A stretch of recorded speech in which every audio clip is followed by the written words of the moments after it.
Welcome to the Genius Factory. Enjoy the video. In this video, I will explain how to import models with F3X.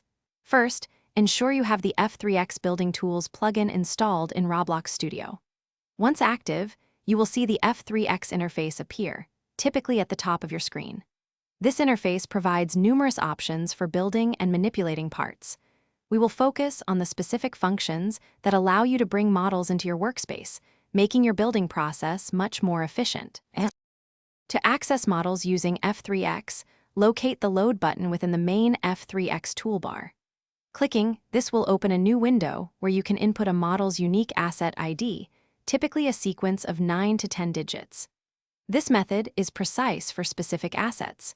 You can also browse your personal inventory or the Roblox toolbox directly through F3X, offering thousands of pre-made models. Always verify the model's origin and permissions before incorporating it into your game. Once your model is loaded, it will typically appear at your cursor's position or a default central point. Now, leverage F3X's powerful manipulation tools. Use the Move tool to precisely position your model, adjusting its location by increments as small as 1/4 of a stud.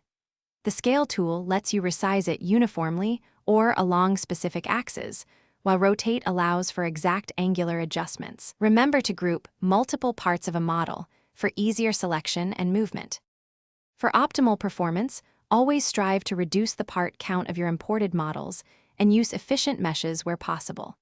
It is crucial to anchor all parts of your model to prevent them from falling or moving unexpectedly during gameplay. F3X also provides excellent tools to customize your model's appearance, allowing you to change materials and colors with ease. Finally, remember to save your work frequently, perhaps every 15 minutes, to avoid losing progress on your intricate builds. Thanks for watching. If you found this helpful, don't forget to like and subscribe.